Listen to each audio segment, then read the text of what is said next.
கொத்தவாச்சாவடி மார்க்கெட்டுக்கு போய் பேரறிஞர் அண்ணா தேசியம்னா என்னன்னு பேசுறாரு. இந்தியாவை ஒரு தேசமாக நீங்கள் கருதலாமே தவிர அதை ஒரு தேசியம் என்று கருதுங்கள். இந்தியாவிற்குள் பல்வேறு மாநிலங்களாக இருக்கக்கூடிய பல்வேறு மொழிவழி தேசிய இனங்களுக்கு நியாயமான அதிகாரத்தை கேட்டு பெறுவதற்கு பெயர் தான் மாநில சுயாட்சி. அன்னபூர்ணா ஓனரை உங்களால் பணிய வைக்க முடிந்தது, தமிழ்நாடு அரசையும் திராவிட முன்னேற்ற கழகத்தையும் உங்களால் பணிய வைக்க.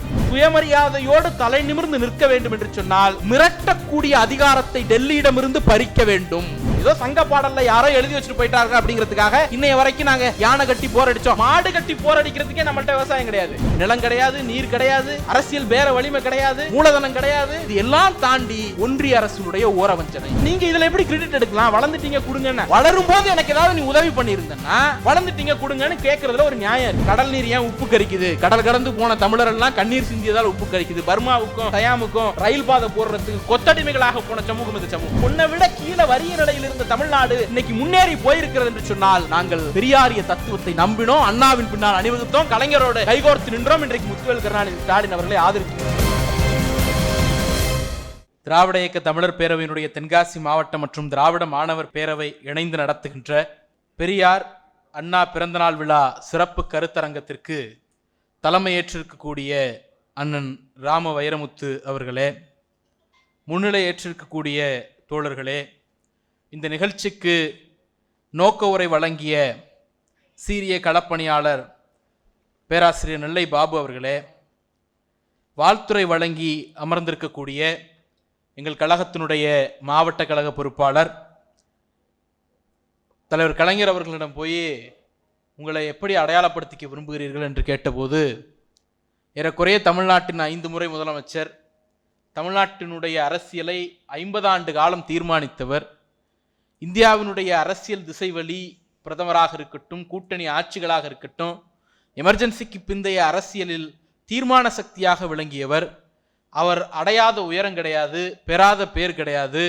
அதன் பிறகும் தலைவர் கலைஞர் சொன்னார், உங்களை எப்படி அடையாளப்படுத்திக் கொள்ள விரும்புகிறீர்கள் என்று கேட்டபோது நான் மானமிகு சுயமரியாதைக்காரன் என்று சொன்னார். நகர கழக செயலாளர், இன்றைக்கு மாவட்ட கழக பொறுப்பாளர், இப்படி எத்தனையோ பொறுப்புகள் இருந்தாலும் எதில் பெருமை என்று கேட்டால் சீரிய பகுத்தறிவாளர் அண்ணன் வே ஜெயபாலன் என்று சொல்வதிலே தான் பெருமை இருக்கும் என்று கருதுவதால் மாவட்ட கழகத்தினுடைய ஆற்றல் மிக்க பொறுப்பாளர் சீரிய பகுத்தறிவாளர் அண்ணன் வே ஜெயபாலன் அவர்களே, இந்த நிகழ்வை சீரோடும் சிறப்போடும் ஒருங்கிணைத்துக் கொண்டிருக்கக்கூடிய தோழர்கள் அருள் ஜோதி பாபா உள்ளிட்ட இந்த மாவட்டத்தினுடைய பேரவை நிர்வாகிகளே, மேடையிலே அமர்ந்திருக்கக்கூடிய சான்றோர்களே, குறிப்பாக திராவிட முன்னேற்ற கழகத்தினுடைய மாவட்ட மருத்துவமனை அமைப்பாளர் மருத்துவர் அன்பரசன் அவர்களே, பகுத்தறிவாளர் கழகத்தினுடைய மாநில அமைப்பாளர் அண்ணன் ஆலடி எழில்வாணன் அவர்களே, ஏன்னா மாநில சுயாட்சி பற்றி பேசுன்னு இன்னைக்கு தலைப்பு கொடுத்திருக்கிறார்கள். இந்திய அரசமைப்பும் கூட்டாட்சியும் என்கிற தலைப்பில் நூல் எழுதியவர் அவருடைய தந்தையார் ஐயா ஆலடியார் அவர்கள். எல்லாரும் மாநில சுயாட்சி நோக்கில் இந்திய அரசியலமைப்பு சட்டத்தை திருத்துங்கள் என்று கேட்டுக்கொண்டிருந்த போது அந்த சட்டத்தை தூக்கி வங்கக்கடலில் வீசுங்கள் என்று வீரம்பொங்க பேசியவர் அவர். அவருடைய வழித்தோன்றலை மேடையில் அமர்த்தி வைத்துக் கொண்டு மாநில சுயாட்சி குறித்து பேசுவது என்பது உள்ளபடியே ஒரு சவாலான காரியம்தான். மேலும் இந்த நிகழ்ச்சிக்கு வருகை தந்திருக்கக்கூடிய பல பேர் யாருடைய உரையை கேட்க வந்திருக்கிறீர்கள் என்று கேட்டால் தயக்கமில்லாமல் சொல்லலாம், தோழர் மதிவதனி அவர்களுடைய உரையை. அதனால தான் நானே என்ன சொன்னேன்னா, நான் முதல்ல பேசிடுறேன், ஏன்னா நீங்கள் பேசிட்டீங்கன்னா எல்லாம் எழுந்து போயிடுவாங்க, நான் வெறுஞ்சேரை பார்த்து பேசுகிற மாதிரி ஆகிடும் என்று நான் சொன்னேன். ஏன் அப்படின்னா, இங்கே வந்தபோது சொன்னாங்க, மாநாடுகள் அந்த காலத்து நிகழ்ச்சிகள் போல கூட்டம் கூட்டமாக அலை அலையாக வந்த நாட்கள் பற்றியெல்லாம் அண்ணன் மாவட்ட கழக பொறுப்பாளர்கள் பேசினார். நீங்கள் அந்த பழைய விஷுவல்ஸ்லாம் எம்ஜிஆர் படத்தில், சிவாஜி படத்துலலாம் இந்த 60s 60 70 உள்ள விஷுவல்ஸ்லாம் எடுத்து பார்த்தீங்கன்னா தொட்டில் ஆடும், குழந்தைய தொட்டிலில் போட்டுட்டு மாநாட்டில் உட்காந்துருப்பாங்க. இன்னைக்கு மதிவதனி பேசுகிறாங்க அப்படின்னோடனே ஒரு நிறை மாத கர்ப்பிணி பெண் ஒருத்தங்க இந்த அரங்கில் அமர்ந்திருந்தார். 60களிலையும் 70களிலையும் கண்டு எழுதி வைத்து விட்டு போனதை வெறும் படித்து வந்த தலைமுறை நாங்கள். எங்கள் காலத்தில் அதையெல்லாம் பார்க்க முடியும் என்று ஒரு நாளும் நாங்கள் நம்பியதில்லை. அதை பார்க்க முடியும் என்பதை எங்கள் தலைமுறைக்கு நிகழ்த்தி காட்டியவர் தோழர் மதிவதனி உள்ளிட்ட அரங்கில் இருக்கக்கூடிய அனைவருக்கும் நேரம் கருதி அனைவருடைய பெயரையும் உச்சரித்ததாக கருதி அனைவருக்கும் வணக்கம். மாநில சுயாட்சி தீர்மானத்தினுடைய பொன்விழாவை முன்னிட்டு அதனுடைய 50வது ஆண்டு அப்படிங்கிறது தான் இந்த தலைப்பு. முதல்ல இந்த மாநில சுயாட்சி அப்படிங்கிறது ஒரு கருத்தரங்க தலைப்பு தான். அது பொதுக்கூட்டத்தில் பேச முடியுமா என்று நாங்கள்லாம் சவாலாக கருதி கொண்டிருந்த போது அதை வீதிக்கு வீதி ஒவ்வொரு லேம்ப் போஸ்டுக்கு கீழேயும் நின்று பேசி மக்கள் மயப்படுத்தின ஒரு இயக்கம் திராவிட முன்னேற்ற கழகம். தேசியம்னா என்ன, வாட் இஸ் நேஷனாலிட்டி என்று உலகம் பூரா பேசிட்டே இருக்கிறாங்க. அதெல்லாம் பல்கலைக்கழகத்தில் மட்டும்தான் பேச முடியும் அப்படின்னு எல்லாரும் நம்பிட்டு இருந்த போது கொத்தவாச்சாவடி மார்க்கெட்டுக்கு போய் பேரறிஞர் அண்ணா தேசியம்னா என்னன்னு பேசுறாரு. நேஷனாலிட்டி அப்படிங்கிறத இன்னைய வரைக்கும் மேலை நாட்டு அறிஞர்களால் டிஃபைன் பண்ண முடியல. இன்னைக்கு ஒரு கருத்து சொன்னா நாளைக்கு வேற ஒரு கருத்து சொல்றாங்க. தேசியம், நீங்க இந்திய தேசியத்தை சேர்ந்தவரா, தமிழ் தேசியத்தை சேர்ந்தவரா, திராவிட தேசியத்தை சேர்ந்தவரா, குழப்பமா இருக்கு இல்லையா? நேஷனாலிட்டி வேற, நேஷன் வேற, இப்படி ஒவ்வொன்றுத்துக்கும் ஒவ்வொரு ஐடென்டிட்டி சொல்றோம்ல. இன்று வரை தீர்மானிக்க முடியாத ஒரு பிரச்சனைக்குரிய டேர்ம் இந்த நேஷனாலிட்டி, தேசியம் அப்படிங்கிறது. பேரறிஞர் அண்ணா கொத்தவாச்சாவடி மார்க்கெட்ல போய் நின்றுகிட்டு இங்கே காய்கறி விற்பவர்கள் எல்லாம் ஒரு பக்கம் நில்லுங்க, மீன் விற்பவர்கள் எல்லாம் ஒரு பக்கம் நில்லுங்க, குட்டையா இருப்பவர்கள்லாம் ஒரு பக்கம் நில்லுங்க, நெட்டையா இருப்பவர்கள்லாம் ஒரு பக்கம் நில்லுங்க, குட்டையாக இருப்பவர்கள் எல்லாம் சேர்ந்து ஒரு தேசியத்தை உருவாக்கினீர்களானால் அது குட்டையர்களின் தேசியம், நெட்டையாக இருப்பவர்கள் எல்லாம் சேர்ந்து ஒரு தேசியத்தை உருவாக்கினால் அது நெட்டையர்களின் தேசியம். அப்ப தேசியம் என்பது ஏதோ ஒரு பொது பண்பின் அடிப்படையில் நீங்க என்ன பண்ணணும், ஒரு தேசியத்தை உருவாக்கணும். தேசத்தின் அடிப்படைங்கிறது ஒரு பொது பண்பாக இருக்கணும். உதாரணத்திற்கு திராவிடன் என்பது இனம், திராவிடர் என்பது இனம்.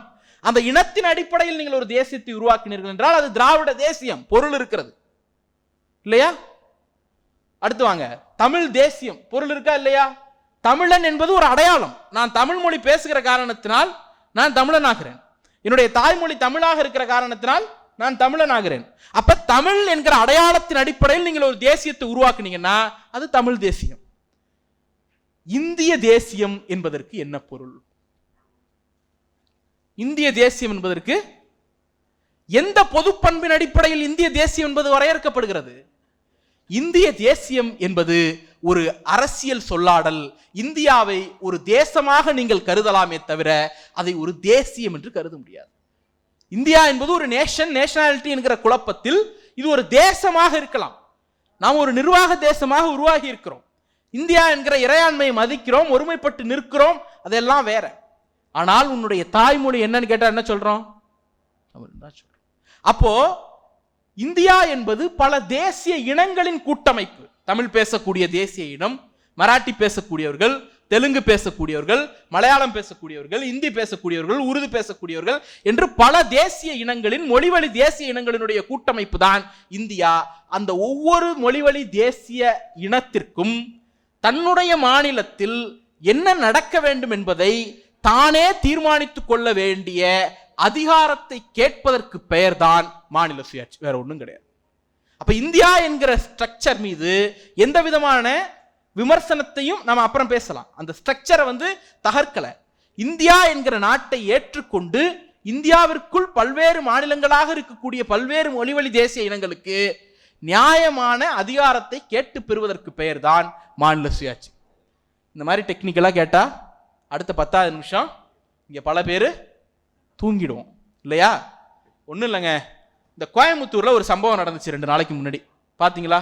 முந்தா நாள் ஜிஎஸ்டி கருத்து கேட்பு கூட்டம் அப்படின்னு ஒரு கூட்டத்தை யார் கூட்டுறா? அம்மையார் நிர்மலா சீதாராமன் அவர்கள் கூட்டுகிறார். அந்த கூட்டம் பேரு ஜிஎஸ்டி பாராட்டு கூட்டம் கிடையாது. நிர்மலா சீதாராமனுக்கு பாராட்டு கூட்டம் கிடையாது. அந்த கூட்டத்தோட பேரே கருத்து கேட்பு கூட்டம். நீங்க அந்த ஜிஎஸ்டியை பாராட்டி பேசலாம், திட்டி பேசலாம், உங்க குறைய சொல்லலாம், எல்லாம் சொல்றதுக்கு பேர் தானே கருத்து கேட்பு கூட்டம். அதுக்கு ஹோட்டல் அன்னபூர்ணாவோட ஓனர் போய், அம்மா பன்னுக்கு டாக்ஸ் இல்ல, கிரீமுக்கு டாக்ஸ் போடுற, கிரீம் பன்னுன்னு போட்டா இன்னும் கூடுதலா டாக்ஸ் போடுற, வரக்கூடிய கஸ்டமர் பன்னு தனியா கொடு, கிரீம் தனியா கொடு, நானே செஞ்சுக்கிறேன்டான்னு என்ன கேவலமா பாக்குறான் இப்படின்னு சொல்றாருங்க. இது விமர்சனமா? ஒரு குறை, அவருக்கு ஒரு குறை இருக்கு, அந்த குறையை கொட்டுறாரு. இன்னும் சொல்ல போனா அவரே ஒரு சாஃப்ட் சங்கி இல்ல அப்படின்னு தான் நான் நினைச்சேன். அம்மையார் வானதி சீனிவாசன் தான் போட்டு உடைச்சாங்க. என்னங்க சாஃப்ட் சங்கின்லாம் நீங்க சொல்றீங்க? அவர் எங்களுடைய ப்ரௌட் ஆர்எஸ்எஸ் குடும்பம். மன்னிப்பு கேட்கும் போதே தெரிஞ்சது ப்ரௌட் ஆர்எஸ்எஸ் குடும்பம் தான் இல்லையா? அப்போ இது நடந்துச்சுங்க. நம்மளாச்சும் என்ன கேட்கிறோம்? ஜிஎஸ்டியை குறைன்னு தான் கேட்கிறோம். அவர் ஜிஎஸ்டியை குறைன்னு கூட கேட்கல. பாத்தீங்களா, கவனிச்சிங்களா? எம்மா ஜிஎஸ்டியை நீ கூட்டினாலும் பரவாயில்லமா அப்படிங்கிறாரு. ஏன் கட்ட போறது கஸ்டமர் தானே, காஃபி குடிக்க போறவன் தானே கட்ட போறான், இவரை கட்ட போறாரு. ஜிஎஸ்டி நீ கூட்டினாலும் பரவாயில்லமா, ஒரே மாதிரி போடு அப்படின்னு அந்த அம்மையார்ட்ட ஒரு ரெக்வஸ்ட் வைக்கிறாருங்க. இதுல ஏதாவது தப்பு இருக்கா? என்ன பண்ணிட்டாங்க? கூப்பிட்டு எதை அனுப்புவோன்னு சொன்னாங்க நமக்கு தெரியாது. ஆனா மன்னிப்பு கேட்க வைத்தார்கள், வீடியோ எடுத்து வெளியிட்டாங்க. ஆச்சா? ஒரு கேள்வி கேட்டதற்காக அந்த நிறுவனத்தின் மீது ஜிஎஸ்டிங்கிற ஒரு வரியை திணிக்கிறோம். அந்த வரி மீது ஒருவர் கேள்வி எழுப்புகிறார். கேள்வி எழுப்பினார் என்கிற காரணத்திற்காக அந்த உரிமையாளரை பணிய வைத்திருக்கிறார்கள்.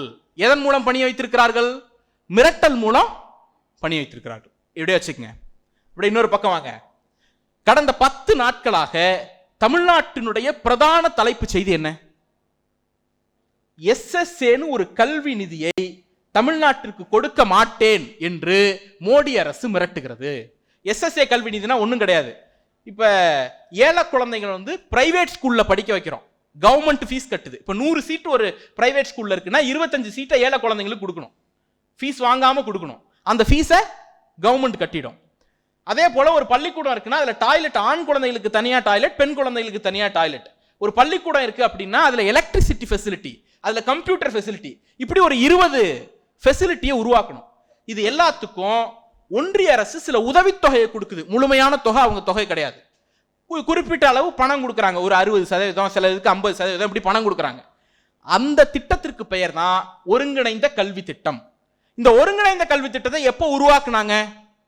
2000 அந்த திட்டம் இருக்கிறது. 2015 அதுக்கு நமக்கு நிதி வந்துட்டு இருக்கு. இன்னும் சொல்ல போனா 2009 நிதி வந்துட்டு இருக்கு. அதெல்லாம் கூட விட்டுருவோம்.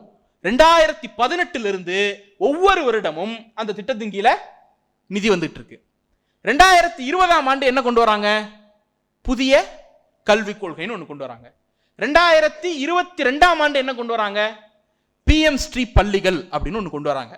இப்போ நம்ம கிட்ட வந்து என்ன சொல்றாங்க? நீ PM ஸ்ரீ பள்ளியையும் 2020 கொண்டு வரப்பட்ட தேசிய கல்விக் கொள்கையையும் ஏத்துக்கொண்டாதான் உனக்கு 2018 கொடுத்துக்கிட்டு இருக்கக்கூடிய அந்த எஸ்எஸ்ஏ கல்வி நிதியை, ஏழை குழந்தைகள் படிப்பதற்கு வழங்கப்படக்கூடிய நிதியை, அரசு பள்ளியிலே டாய்லெட் கட்டுறதுக்கு வழங்கப்படக்கூடிய நிதியை, அரசு பள்ளியிலே ஒரு தரப்பு ஆசிரியர்களுக்கு சம்பளத்துக்கு ஊக்கத்தொகையாக கொடுக்கப்பட்டிருக்கிற நிதியை நான் கொடுப்பேன் அப்படிங்கிறாங்க. என்ன அர்த்தம்? நான் 2022 20 கொண்டு வந்த ஒரு திட்டத்தை நீ ஏத்துக்கிட்டாதான் 2018 கொடுக்கிற ஒரு திட்டத்துக்கு நான் நிதி கொடுப்பேன் அப்படிங்கிறாங்க. ஒண்ணும் கிடையாது. அன்னபூர்ணா ஓனரை எதை சொல்லி மிரட்டினாங்கன்னு நமக்கு தெரியாது. ஆனா தமிழ்நாடு அரசை நிதியை காட்டி மிரட்டி பணிய வைக்க முயற்சி செய்கிறார்கள் இல்லையா? அன்னபூர்ணா ஓனர் ஒரு தனிநபர். தமிழ்நாட்டை ஆண்டு கொண்டிருக்கக்கூடிய முத்துவேல் கருணாநிதி ஸ்டாலின் அவர்களுக்கு பின்னால் தந்தை பெரியார் இருக்கிறார், பேரறிஞர் அண்ணா இருக்கிறார், முத்தமிழறிஞர் கலைஞர் இருக்கிறார், சுயமரியாதை மிக்க கோடான கோடி உடன்பிறப்புகள் இருக்கிறோம்.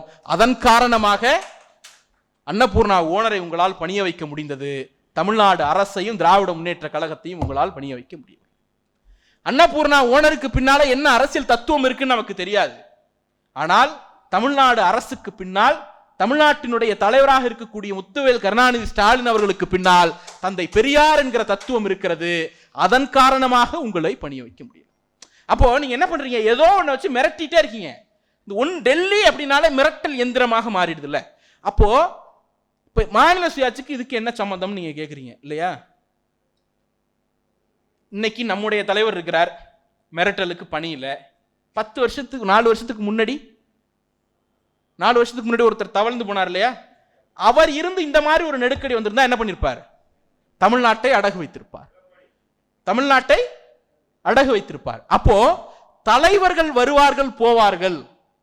அரசு என்கிற நிறுவனம் சுயமரியாதையோடு தலை நிமிர்ந்து நிற்க வேண்டும் என்று சொன்னால் மிரட்டக்கூடிய அதிகாரத்தை டெல்லியிடமிருந்து பறிக்க வேண்டும். மிரட்டுறதுக்கான ஆப்ஷன் இருக்கிற காரணத்தினாலதான் நீ மிரட்டுற.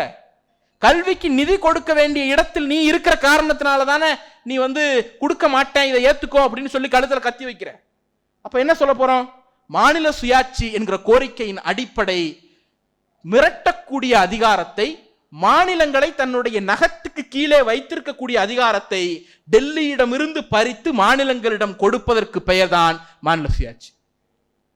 அவ்வளவுதான், வேற ஒன்றும் இல்லை. நம்ம இதுக்குள்ள காம்ப்ளிகேட் பண்ணி ஒன்றுன்னா புரிஞ்சுக்கணும் அப்படின்னு அவசியமே கிடையாது. ஆதிக்கத்தினுடைய திமிரிலே டெல்லி ஆடுகிற போது அந்த ஆதிக்கத்தையும் அதிகாரத்தையும் பறித்து மாநிலங்களிடம் அந்த அதிகாரத்தை கொடுத்து நல்லாட்சி நடத்த ஊக்கப்படுத்துவதற்கு பெயர்தான் மாநில சுயாட்சி.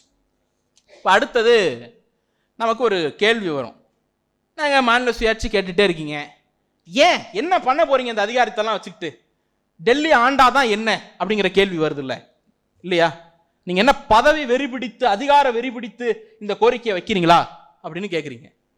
இங்கே பேராசிரியர் பாபு அவர்கள் இருக்கிறார். அவர் மாத்தித்தா இந்து கல்லூரியிலேருந்து வரார். இந்த கல்லூரி 1875 தொடங்கப்பட்ட கல்லூரி. இன்னும் சில ஆண்டுகள் வந்து அதோடைய வயசு 150. ஆனால் அந்த கல்லூரியில் என்ன சப்ஜெக்ட் வைக்கணும், அந்த கல்லூரியில் எப்படி ரெக்ரூட்மெண்ட் பண்ணணும், அந்த கல்லூரியில் எதன் அடிப்படையில் மாணவர்களை சேர்க்கணும் என்பதை எல்லாம் தீர்மானிப்பதாக யுஜிசி என்கிற நிறுவனம் டெல்லியில் அமர்ந்து கொண்டு செய்கிறது. நெல்லையில் இருக்கக்கூடிய மனோன்மணியம் சுந்தரனார் பல்கலைக்கழகத்தினுடைய தலைவிதியை டெல்லியிலிருந்து ஏன் தீர்மானிக்க வேண்டும்? அப்படியே வாங்க, Tirunelveli medical college. Tirunelveli medical காலேஜில் எத்தனை சீட்டு வேணும் அப்படிங்கிறதுல ஆரம்பிச்சு அதனுடைய ஆசிரியர்கள் எவ்வளவு இருக்கணும், எம்டி எவ்வளவு இருக்கணும், எம்எஸ் எவ்வளவு இருக்கணுங்கிற அந்த தீர்மானத்தை யார் மேற்கொள்கிறார்? நேஷனல் மெடிக்கல் கவுன்சில் டெல்லியிலிருந்து மேற்கொள்றாங்க. திருநெல்வேலியில யாருக்கு என்ன வைத்தியம் பார்க்கணுங்கிறது திருநெல்வேலிக்காரனுக்கு தான் தெரியும், சென்னைக்காரனுக்கு தான் தெரியும். ஒவ்வொரு பகுதிக்கும் ஒவ்வொரு நோய் இருக்குங்க சார். சில பகுதியில், கிராமப்புற பகுதிகளில் அதிகமாக விஷத்தடுப்பு பூச்சிக்கடிக்கான மருத்துவர்கள் அதிகமாக தேவைப்படுவாங்க. நகர்ப்புற பகுதிகளில் அதுக்கான தேவை குறைவாக இருக்கும். நகர்ப்புற பகுதியில் சுவாச கோளாறுக்கான மருத்துவர்கள் அதிகமாக இருப்பாங்க. திருநெல்வேலி அப்படிங்கிறது கிராமப்புறமா நகர்ப்புறமானு டெல்லியில் இருக்கிறவனுக்கு முதல்ல புரிய வைக்க முடியாது. அப்போ திருநெல்வேலியில் நம்ம காசுல நம்ம மாநில மக்களுடைய வரிப்பணத்தில் இயங்கக்கூடிய ஒரு கல்லூரியின் தலையெழுத்தை டெல்லியில் அமர்ந்து கொண்டு ஏன் தீர்மானிக்கணும்? இது ரெண்டாவது கேள்வி. ஒன்றும் கிடையாது.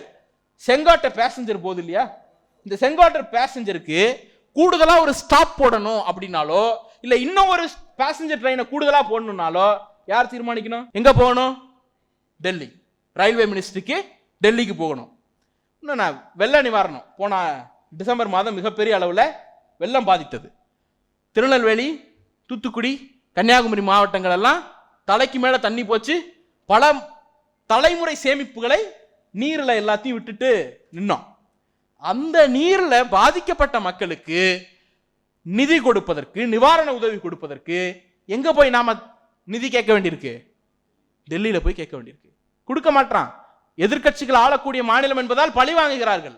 நீதிமன்றத்தை நாட வேண்டியிருக்கு இல்லையா? திருநெல்வேலியில் வெள்ளம் வரத்துக்கு நான் ஏன் சார் டெல்லியில் வந்து நிற்கணும்? நான் ஏன் உங்ககிட்ட வந்து பணம் கேட்கணும்? அந்த ரிசோர்ஸை இங்கேயே கிரியேட் பண்ணணுங்கிற அந்த கோரிக்கை இருக்குல்ல, அதற்கு பேர் தான் மாநில சுயாட்சி. ஒன்றும் வேண்டாம், அண்ணன் முடிச்சுட்டு பார்டர் பரோட்டா கடை கூட்டு போறேன்னாரு. பார்டர் பரோட்டா கடையில் விற்கக்கூடிய அந்த பரோட்டாக்கு எத்தனை % ஜிஎஸ்டி போடணுங்கிறத யார் தீர்மானிக்கிறா? டெல்லி. இப்படி சின்ன சின்ன விஷயங்கள், இதை எல்லாத்தையும் அண்ணா ஒரே வார்த்தையில் சொன்னார். ஏன் மாநில சுயாட்சி கேட்குறீங்க அப்படின்னு கேட்டப்போ அண்ணா ஒரு ரொம்ப எளிமையாக நிறைய விளக்கம் சொன்னார். அண்ணா ஒரு விளக்கம் என்ன சொல்றாருன்னா, கள்ளக்குறிச்சிக்கு பக்கத்தில் ஒரு சுகர் ஃபேக்டரி இருக்கு, அந்த சுகர் ஃபேக்டரியில கொள்முதல் விலையை கூட்டு கொடுக்கணும், அதிகப்படுத்தணும் அப்படின்னு ஒரு கோரிக்கை என்கிட்ட வருது. இந்த கோரிக்கைக்காக ஒன்றிய அரசாங்கத்தில் இருக்கக்கூடிய மினிஸ்டருக்கு நான் ஃபோன் பண்ணி கள்ளக்குறிச்சி சுகர் ஃபேக்டரின்னு சொல்லும் பொழுது கள்ளக்குறிச்சிங்கிறது ஊரா இல்ல பேரா, முதல்ல அந்த கள்ளக்குறிச்சிங்கிற வார்த்தை அவருக்கு புரிவதற்குள்ள 10 நிமிஷம் ஆயிடும். இப்ப கள்ளக்குறிச்சி சுகர் ஃபேக்டரியை டெல்லியில் இருந்து இயக்க வேண்டிய அவசியம் ஏன்? இந்த கேள்விதான். மாத்தித்தா இந்து கல்லூரி நாங்கள் உருவாக்கிய கல்லூரி, அதன் தலைவிதியை நாங்கள் தீர்மானித்துக் கொள்கிறோம். திருநெல்வேலி மெடிக்கல் காலேஜ் நாங்க உருவாக்கின காலேஜ், அதன் தலைவிதியை நாங்கள் தீர்மானித்துக் கொள்கிறோம். செங்கோட்டை பேசஞ்சர் நாங்க பயணிக்கிற பேசஞ்சர், அதை எங்க நிக்கணுங்கிறத நாங்க தீர்மானிச்சுக்கிறோம். பார்டர் பரோட்டா ஓனரும் அதனுடைய சாப்பிட்ற சாப்பாடு நாங்க, ஜிஎஸ்டி எவ்வளவு போடணுங்கிறத நாங்க தீர்மானிச்சுக்கிறோம். அவ்வளவுதான் சார். அப்போ இந்த நாட்டை ஒருமைப்படுத்தி வைத்திருக்க வேண்டிய அவசியமான சில முக்கியமான துறைகள், நோட் அடிக்கிறது, விமானம், வெளிநாடுகளோட உள்ள தொடர்பு, ராணுவம், 2 மாநிலங்களுக்கு இடையில இருக்கக்கூடிய பிரச்சனை, இந்த மாதிரி முக்கியமான விஷயங்களை மட்டும் நீங்கள் வைத்துக்கொண்டு மீதம் இருக்கக்கூடிய அதிகாரங்கள் எல்லாவற்றையும் மாநிலத்திற்கு கொடுத்து விடுங்கள் என்கிற கோரிக்கைக்கு பெயர் தான் மாநில சுயாட்சி. ஒரு திருக்குறள் கேள்விப்பட்டிருப்பீங்க, பீலிபை சாகாடும் அச்சிறும் அப்பண்டம்னு. ஒன்றும் கிடையாது, ஒரு மாட்டு வண்டி இருக்கு. இந்த மாட்டு வண்டியில் மயில் இறகை ஏற்றிக்கிட்டே போறீங்க. திருவள்ளுவர் சொல்றார், மயில் இறகை ஏற்றிக்கிட்டே போறீங்க, 100 மயிலிறகு கொல்லும், நீ 110 மயிலிறகு ஏற்றலாம், 111ஆவதா ஒரு மயிலிறகை போட்டா அந்த அச்சு முறிஞ்சிடும். ஒரு மயிலிறகோட வெயிட் என்ன? ஒண்ணுமே கிடையாது. ஆனாலும் தாங்குகிற திறனுக்கு மேல் நீங்கள் எடையை கொடுத்தீர்களே ஆனால் அச்சு முறியும்.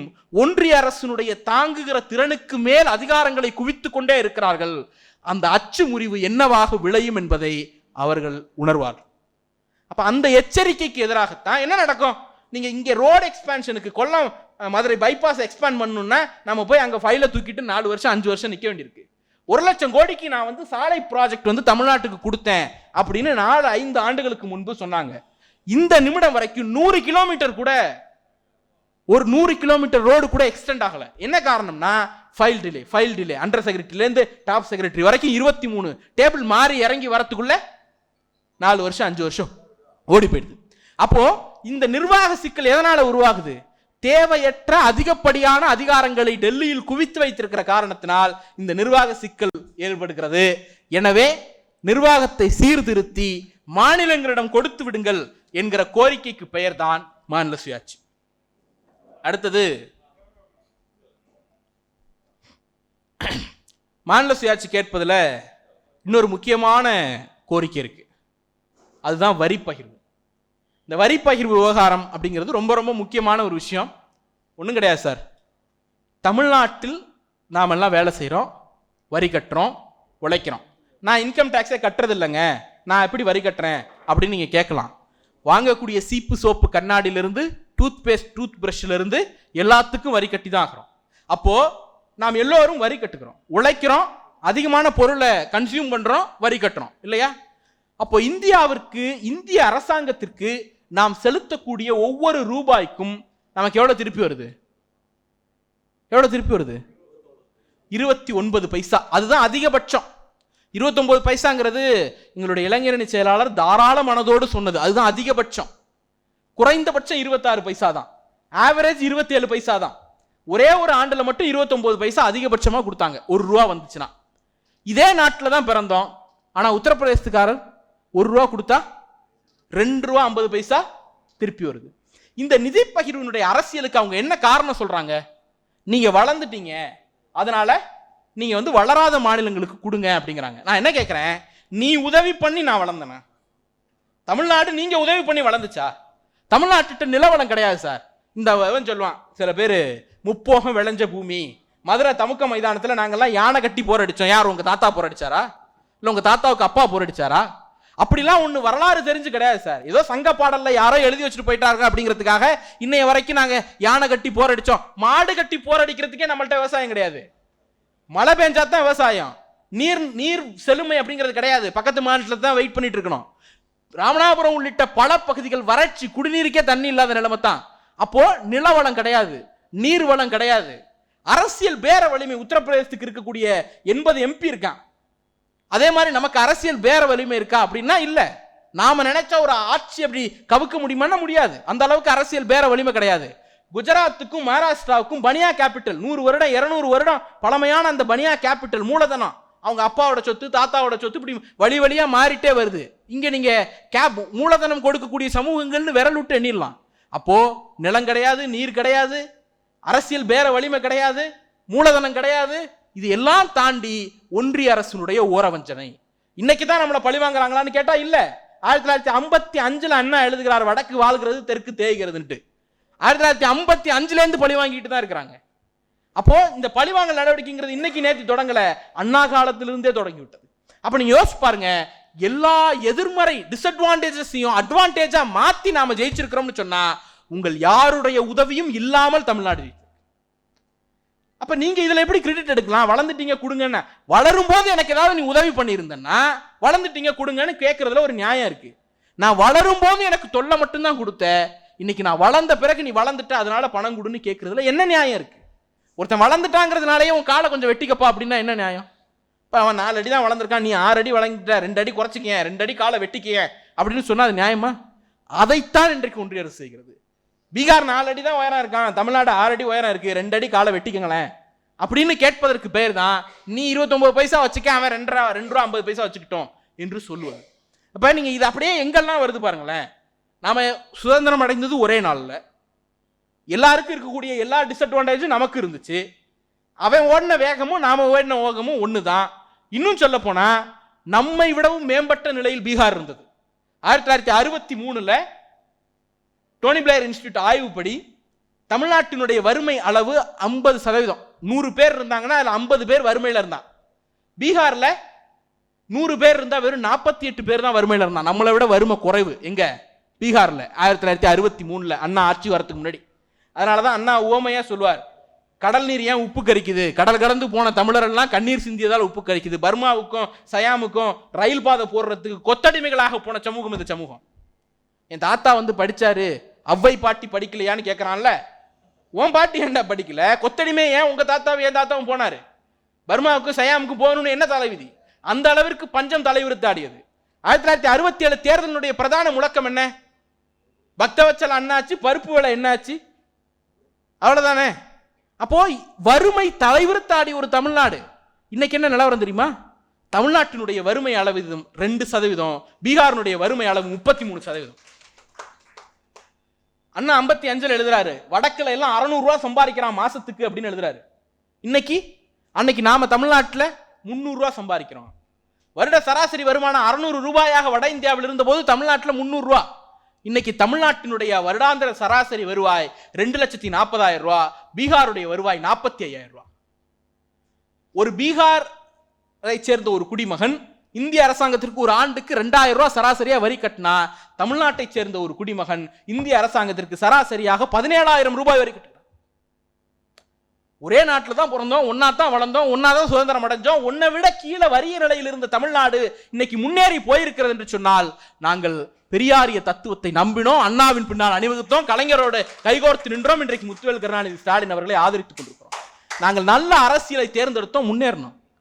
அப்ப இதுக்கு பனிஷ்மெண்ட் கொடுப்பியா? நல்லா படிக்கிற குழந்தைய யாராவது பனிஷ் பண்ணுவாங்களா? நல்லா படிக்கிற குழந்தைய கூப்பிட்டு தட்டி கொடுத்து இன்னும் படிப்பான்னு தான் சொல்லுவோம். ஆனால் இந்த நாட்டில் மட்டும்தான் நல்லா படிக்கிற குழந்தைய பனிஷ் பண்ணக்கூடிய வினோதம் நடக்கிறது. அப்ப நமக்கு என்ன சேவை? நமக்கு ஏன் பிரச்சனை வருது? வரியெல்லாம் நீங்க வசூல் பண்ற காரணத்தினால தான் பிரிச்சு கொடுக்கறதுல இவ்வளவு பாகுபாடு காட்டுறீங்க. வரியை நாங்களே வசூல் பண்ணி உங்களுக்கு தேவையான குறிப்பிடத்தகுந்த நிதியை மட்டும் நாங்க உங்களுக்கு கொடுக்கிற நிலைமை இருந்துச்சுன்னா நல்லா இருக்கும்ல? நல்லா இருக்கும்ல? இப்போ மாநில சுயாட்சி கேட்குறீங்களே அப்படின்னு கேட்குறோம்ல, இது என்னங்க மோடி போய் வேற ஒரு உங்களுக்கு தேவையான பிரதமர் வந்துட்டா சரி பண்ணிடலாம் அப்படின்னு நீங்க நம்புவீங்க. அப்படிலாம் சரி பண்ண முடியாது. மோடி இருக்கிற இடத்தில் நாளைக்கு யார் வந்தாலும் அந்த நிலை தொடர செய்யும். ஏன்னா பிரச்சனை பிரதமர் பதவியில் இல்ல, ஆட்சி செய்யக்கூடியவர்களுடைய சிந்தனையில் மட்டுமல்ல, இந்திய அரசியல் சாசனத்திலே இந்த பிரச்சனை. உதாரணத்துக்கு இது தமிழ்நாட்டுக்கு மட்டும் தான் பிரச்சனையான்னு கேட்டா எல்லா மாநிலத்துக்கும் பிரச்சனை. ஏன்னா இன்னைக்கு நாமெல்லாம் வரி கட்டுறோம், அரசாங்கத்துக்கு வருமானம் போகுது, மாநில அரசுக்கு கொஞ்சம் வருமானம் போகுது, ஒன்றிய அரசுக்கு கொஞ்சம் வருமானம் போகுது. இந்த வருமானத்துல 100 ரூபாய் வருமானமா அரசு கலெக்ட் பண்ணுச்சுன்னா 65 ரூபாயை ஒன்றிய அரசு கலெக்ட் பண்ணுது, பாக்கி 35 ரூபாயை மாநில அரசு கலெக்ட் பண்ணுது. நாம மாநில அரசு செலவு பண்ணுது, ஒன்றிய அரசு செலவு பண்ணுது.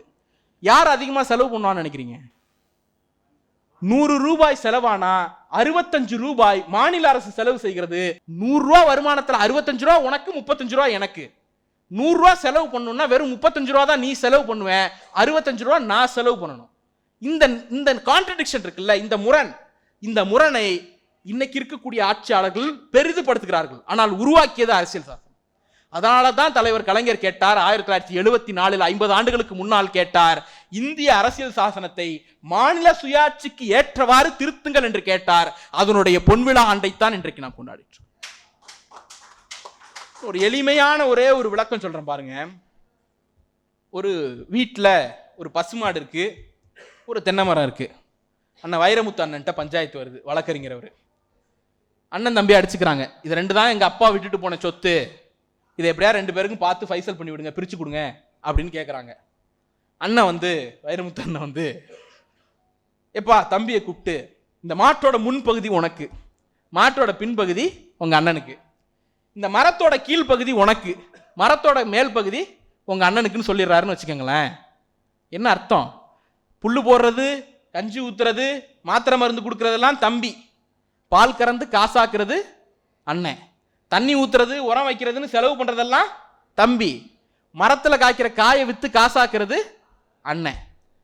அப்படியே வாங்க, இதுல தம்பி தான் மாநிலங்கள், அண்ணன் தான் ஒன்றிய அரசு, பிரிச்சு கொடுத்த ராம வைரமுத்து அண்ணன் தான் இந்திய அரசியலமைப்பு சட்டம். அப்போ இல்ல உண்மை அதுதானே, 65% வருவாயை ஒரு இடத்திலும் 65% செலவை வேறொரு இடத்திலும் ஒரு அமைப்பு கொடுக்குமானால் நீ அவனை நம்பி கையேந்து இரு என்பதை இந்த அமைப்பு உருவாக்கி வைத்து விட்டு போயிருக்கிறது. அதனால தான் தலைவர் கலைஞர் கேட்டார், இந்திய அரசியல் சாசனத்தை, அந்த அரசியல் சாசனம் சொல்லக்கூடிய, நான் அதை அரசியல் சாசனத்துக்கு முரணா கேட்கல, அரசியல் சாசனம் தான் சார் சொல்லுது யூனியன் ஆஃப் ஸ்டேட், இது ஒரு கூட்டாட்சி அப்படின்னு அரசியல் சாசனம் தான் சொல்லுது, அந்த ட்ரெஸ்ல சொல்லுது, அந்த முகப்புரையில சொல்லுது. இந்த முகப்புரையில் சொன்னதற்கு நியாயமாக இந்த அரசியல் சாசனத்தை மாத்தி அமைங்கன்னு கேட்கிறார்.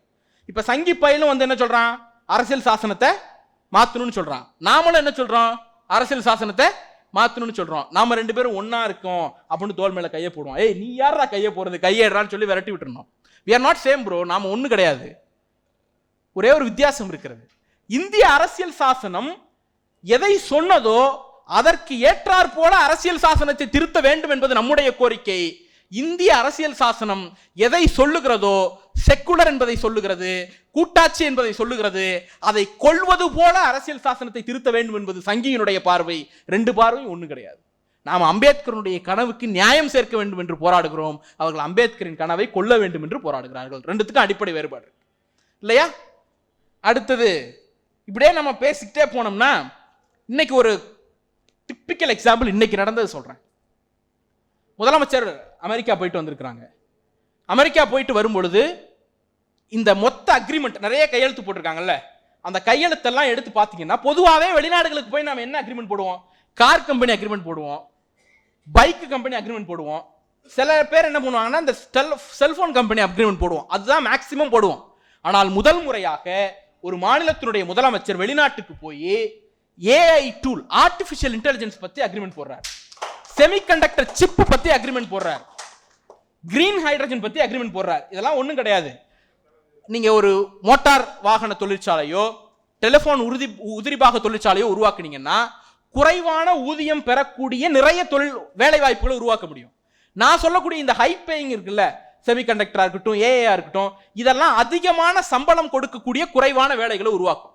இப்ப நம்முடைய தலைவர் எதுல கான்சென்ட்ரேட் பண்றாங்கன்னா, அதிக சம்பளம் கொடுக்கக்கூடிய வேலையில கான்சென்ட்ரேட் பண்றாங்க. இது சும்மா ஏதோ இன்னைக்கு நேத்தி ஆரம்பிச்சில்ல, வந்த உடனே என்ன பண்றாரு, நான் முதல்வன் ஒரு திட்டம் கொண்டு வராரு. அதற்கு பிறகு அந்த நான் முதல்வன்ல இந்த ஹை ஸ்கில்டு ஜாபுக்கு ஏத்த மாதிரி பசங்களை ட்ரெயின் பண்றாரு. கூகுள் கூட போய் ஒரு ஒப்பந்தம் போடுறாரு, 20 லட்சம் தமிழ்நாட்டு மாணவர்களை ஆர்டிபிஷியல் இன்டெலிஜென்ஸ்ல ட்ரெயின் பண்ணணும்னு ஒரு ஒப்பந்தம் போடுறாரு. அடுத்தது தமிழ்நாட்டில் ஒரு பாலிசி கொண்டு வராரு. ஒரு கம்பெனி வருது, இப்ப நம்ம மதிவதினு ஒரு கம்பெனி ஆரம்பிக்கிறாங்க. அவங்க வந்து 1 லட்சம் ரூபாய்க்கு மேல சம்பளம் கொடுக்கக்கூடிய வேலை வாய்ப்பை உருவாக்கினால் அந்த சம்பளத்தில் அவங்களுக்கு செலவாகுதுல சம்பளம் கொடுக்கிற காசு, அதுல முதல் வருடம் 30%, அடுத்த வருடம் 20%, அதற்கு அடுத்த வருடம் 10% அரசு மானியமா கொடுத்துரும். எது மாநில அரசு பணமா கொடுத்துரும், அவங்க கொடுக்க வேண்டாம். அப்படி ஒரு பாலிசி உருவாக்கியாச்சு. அறிவுத்திறன் மிக்க நான் முதல்வன் உருவாக்கிட்டோம், கூகுளோட அக்ரிமெண்ட் போட்டு ஏஐ ட்ரெயின் பண்ணிட்டோம், ஏற்கனவே சேலரி கன்செஷன் கொடுத்து நிறுவனங்களை வரவேற்க தயாராயிட்டோம். இப்ப அமெரிக்கா போறாரு, உயர் திறன் மிக்க வேலை வாய்ப்புகளுக்கான அக்ரிமெண்ட் போடுறாரு. சிஸ்டமேட்டிக்கா சிந்தனை பண்ணி ரொம்ப தெளிவா பிளான் பண்ணி ப்ளூ பிரிண்டோட 4 வருடமாக செயல்பட்டதனுடைய விளைவு 1 லட்சம் ரூபாய்க்கு மேல சம்பளம் கொடுக்கக்கூடிய பல தொழில்கள் தமிழ்நாட்டில் பெருக போகின்றன. நம்முடைய முதலமைச்சர் இதை பண்ணி கொண்டிருந்த இதே காலகட்டத்தில் யோகி ஆதித்யநாத்தை கூப்பிட்டு உச்சநீதிமன்றம் என்ன சொன்னுச்சுன்னா, புல்டோசர் ராஜ்யம் நடத்துறதுக்கு நீ ஆளு கிடையாது, புல்டோசர் அல்ல இந்த நாட்டை ஆள்வது, அரசியல் சாசனம் தான் இந்த நாட்டை ஆளுகிறது, போய் அரசியல் சாசனத்தை ஃபாலோ பண்ணுன்னு மண்டையில மட்டார்னு கொட்டி விரட்டி விட்டுச்சு. தலைவர் கலைஞர் அவர்கள் இங்க ஐடி பாலிசி உருவாக்கிட்டு இருந்த போது ராமர் கோயிலை இடிச்சு, பாபர் மசூதியை இடிச்சுட்டு ராமர் கோயில் கட்டணும்ட்டு புறப்பட்டு போனார்கள் அந்த பகுதியை சேர்ந்தவர்கள். நாம இங்க சத்துணவுல முட்டை கொடுத்துக்கிட்டு இருந்த போது முட்டை ஐயோ அசைவம் கவுச்சி அதை எப்படிங்க ஸ்கூலுக்குள்ள கொண்டு வருவீங்கன்னு விதண்டாவாதம் பேசிட்டு இருந்தான். நாம வந்து இன்ஸ்டிடியூஷனல் டெலிவரியை உண்டு பண்ணணும் அப்படின்னு நாம பேசிக்கிட்டு இருந்த போது அவர்கள் ஒரு நாளும் அதை அனுமதிக்க முடியாதுன்னாங்க. இங்கே தோழர் வரும்பொழுது தோழர் சொன்னார், நாங்கள் 35 ஆண்டுகளுக்கு முன்பு குருதி கொடை இயக்கம் நடத்தணும் அப்படின்னார். குருதி கொடை கொடுப்பது பாவம்னு இன்னைக்கும் நம்பிட்டு இருக்கான் வடக்குல. நீங்க இந்தியாவிலேயே அதிகமான உடல் உறுப்பு தானம் எங்க நடக்குது? தமிழ்நாட்டில். இந்தியாவில் வெறும் 6% மக்கள் தொகை தான் தமிழ்நாட்டில் இருக்கிறான். ஆனா அதிகமான உடல் உறுப்பு தானம் ஏன் இங்க நடக்குதுன்னா, முழு உடலோட மேல போனா தான் சொர்க்கம் அப்படிங்கிற நம்பிக்கை இங்க யாருக்கும் கிடையாது. பெரியார் அதெல்லாம் மட்டார்னு முச்சந்தில இழுத்து போட்டு மிதிச்சு காலி பண்ணிட்டு போயிட்டாரு. அதனால செத்து போன பிறகு இந்த உறுப்பு இன்னொருவனை வாழ வைக்க முடியும்னா அதுதான்டா சொர்க்கம்னு நம்புறவன் தான் இங்க அதிகம். நெத்தி நிறைய பட்டை போட்டிருக்கிறவன் கூட இந்த உறுப்பு இன்னொருவனுக்கு போனா அதுதான் சொர்க்கம் நம்புறான்ல. இதற்கு காரணம் தந்தை பெரியார். இப்படி நாம சிந்திச்சுட்டு இருந்த காலத்துல மோடி அரசு என்ன பண்ணுது தெரியுமா? இந்த உறுப்பு தான பதிவேட்டை மாநிலத்திற்கு மாநிலம் வச்சுக்க கூடாது, இந்தியா முழுக்க ஒரே பதிவேடுன்னு கொண்டு வா அப்படிங்கிறாங்க. என்ன அர்த்தம் தெரியுமா? இப்ப தென்காசியில ஒருத்தருக்கு மூளை செத்து போய் இதயம் உயிரோடு இருக்கிறது என்று சொன்னால் நாம அதிகபட்சம் திருநெல்வேலி மெடிக்கல் காலேஜ் கொண்டு போய் அங்க தேவைப்படுற ஒருத்தருக்கு கொடுத்துருவோம். இனிமே அப்படி கொடுக்க முடியாது. கவுஹாத்தில உட்கார்ந்து இருக்கிறவனுக்கும், நொய்டால உட்கார்ந்து இருக்கிறவனுக்கும், குஜராத்தில் உட்கார்ந்து இருக்கிறவனுக்கும் சீனியாரிட்டி அடிப்படையில் தென்காசியில் இருக்கக்கூடிய செத்து போன ஒரு உறுப்பை கொண்டு போய் வச்சு விளக்க வைக்கணும். அவர்களுக்கு கொடுப்பதிலே நமக்கு எந்த மாற்று கருத்தும் இல்லை. ஏன்னா உயிர் எங்க பிறந்தாலும் உயிர் தான். பெரியாரிஸ்டுகளுக்கு எப்படி சாதி இல்லை, மதம் இல்லை, இனம் இல்லையோ அதே போல நிலமும் கிடையாது. இந்த ஊர் பாசமெல்லாம் பெரியாரிஸ்டுகளுக்கு கிடையாது. அப்படி இருக்கும்போது தமிழ்நாட்டின் உறுப்பு தமிழ்நாட்டுக்கு தான் நான் கேட்கல. தமிழ்நாட்டில் ஒரு முற்போக்கான சிந்தனையின் விளைவாக நாங்கள் உறுப்பை பெற்று வச்சிருக்கிறோம். நீ பிற்போக்கா சிந்திச்ச ஒரு விளைவா உறுப்பு இல்லாம இது பண்ணிட்டு இருக்கீங்க. அப்ப எங்களுடைய திருட முனையக்கூடாதுல்ல.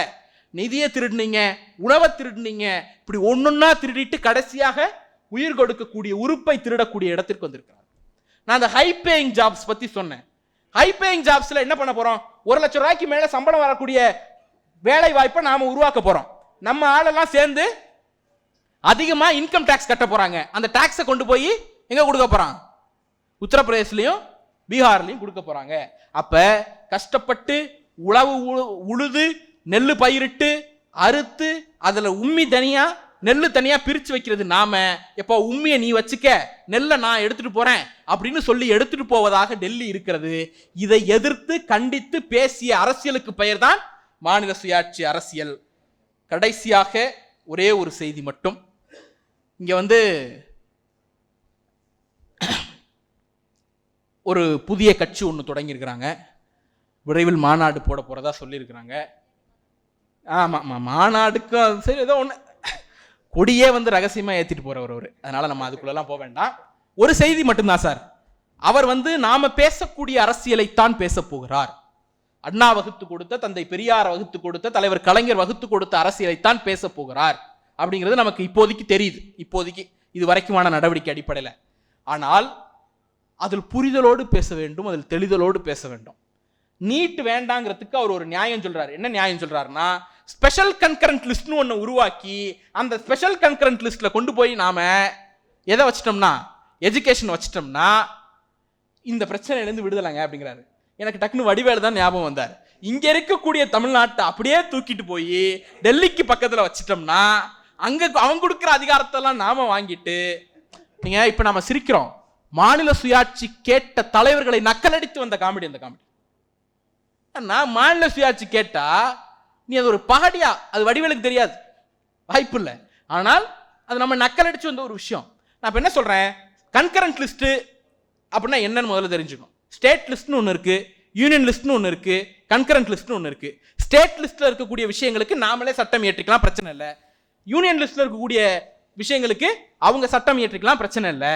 கன்கரண்ட் லிஸ்ட்ல இருக்கக்கூடிய விஷயங்களுக்கு அவங்களும் டெல்லியும் சட்டம் இயற்றலாம், நம்மளும் சட்டம் இயற்றலாம். ஆனால் நம்முடைய சட்டம் முன்பு வந்திருந்து அவர்களுடைய சட்டம் பின்பு வந்திருந்தாலும் கூட ரெண்டுத்துக்கும் முரண்பாடு வந்துச்சுன்னா அவர்களுடைய சட்டம் தான் செல்லும். அப்ப என்ன அர்த்தம்? concurrent list is nothing but union list. It's an extended union list. அது இன்னொரு யூனியன் லிஸ்ட். அப்ப ரெண்டே லிஸ்ட் தான் நியாயப்படி பார்த்தோம்னா, யூனியன் லிஸ்ட், ஸ்டேட் லிஸ்ட். நாம கன்கரண்ட் லிஸ்டையே ஒழிக்கணும்னு பேசிட்டு இருக்கோம். இவர் புதுசா special concurrent list. Special concurrent லிஸ்ட்ல யாருக்கு பவர் இருக்கும்? யூனியனுக்கு பவர் இருக்குமா, ஸ்டேட்டுக்கு பவர் இருக்குமா? ரெண்டு பேருக்கும் கான்ட்ரடிக்ஷன் வந்துச்சுன்னா யார் அதில் முடிவெடுப்பா என்கிற கேள்வி இருக்குல்ல. இந்த தெளிதல் புரிதல்லாம் இருக்காது. இந்த தெளிதல் புரிதல் எல்லாவற்றுக்கும் 50 ஆண்டுகளுக்கு முன்பே ஆணையம் அமைத்து விளக்கம் சொன்னவர் தலைவர் கலைஞர். அந்த ஆணையத்தின் பெயர் தான் ராஜமன்னார் ஆணையம். அது கொடுத்த சட்டத்தை நிறைவேற்றி நாம் தீர்மானம் போட்ட ஆண்டுதான் 1974. அந்த 74 தீர்மானத்தின் பொன்விழாவைத்தான் இப்போது நாம் கொண்டாடி கொண்டிருக்கிறோம். அன்றைக்கு சொன்ன எல்லா எச்சரிக்கைகளும் இன்றைக்கு நிறைவேறி கொண்டிருக்கிறது. 2 விஷயம் சொன்னாங்க. ஒண்ணு, வளர்ந்த மாநிலம் வளராத மாநிலம்னு 2 மாநிலங்கள் பிரிஞ்சு சண்டை போடுற நிலைமை வரும்பா அப்படின்னு முரசொலி மாறன் 1974 சொன்னார். இன்னைக்கு நேத்தி முந்தா நாள் கர்நாடகாவினுடைய முதலமைச்சர் சித்தராமையா ஒரு கடிதம் எழுதியிருக்கிறார். வளர்ந்த மாநிலங்களான நமக்கெல்லாம் நிதி பிரச்சனையை ஒன்றிய அரசு ஏற்படுத்துகிறது, நாமெல்லாம் சேர்ந்து நின்று அதை எதிர்க்கணும்னு சொல்றார். 1974 முரசொலி மாறன் என்ன எச்சரித்தாரோ அது நடந்திருக்கிறது. இன்னொரு எச்சரிக்கை கொடுத்தார். எதிர்காலத்தில் கட்சிகள் தேர்தல் அறிக்கையில் சொல்லுவதை கூட நிறைவேற்ற முடியாத அளவிற்கு மாநிலங்கள் வலு இல்லாமல் போயிடும்னு சொன்னார். நீங்க யோசிச்சு பாருங்க, இங்க அண்ணா காலத்திலிருந்து அரசியலை பார்க்கிற சில பேர் இருக்கிறார்கள், கலைஞருடைய 70களிலிருந்து அரசியலை பார்க்கிறவர்கள் இருக்கிறீர்கள். முதலில் இந்த நாட்டில் தேர்தல் அறிக்கைன்னு ஒன்று கொடுத்து தேர்தலை சந்திக்கணும்னு இந்த நாட்டுக்கு சொல்லிக் கொடுத்த கட்சி திராவிட முன்னேற்ற கழகம். அந்த காலத்திலிருந்து இன்னைக்கு வரைக்கும் தேர்தல் அறிக்கைகள் எல்லாம் எடுத்து வைங்க. நான் எடுத்து வைத்து படித்தவன் என்கிற முறையில் சொல்லுகிறேன். அதிமுகவும் தேர்தல் அறிக்கை கொடுத்துருக்கு. நம்ம கமா போட்டோம்னா அவங்க ஃபுல் ஸ்டாப் வச்சு அப்படியே கொடுத்துருவாங்க, அதில் மாற்று கருத்தே இல்லை. அப்போ அந்த தேர்தல் அறிக்கையும் எடுத்து வச்சுட்டு 60லிருந்து கண்டினியூஸாக படிச்சுட்டே வந்தீங்கன்னா அண்ணா காலத்தில் நாங்கள் செய்வோம்னு 10 இடத்துல இருக்கும், வலியுறுத்துவோம்னு 2 இடத்துல இருக்கும். கலைஞர் காலத்தில் நாங்கள் செய்வோம் என்பது 8 இடத்துல இருக்கும், வலியுறுத்துவோம்ங்கிறது 4 இடத்துல இருக்கும்.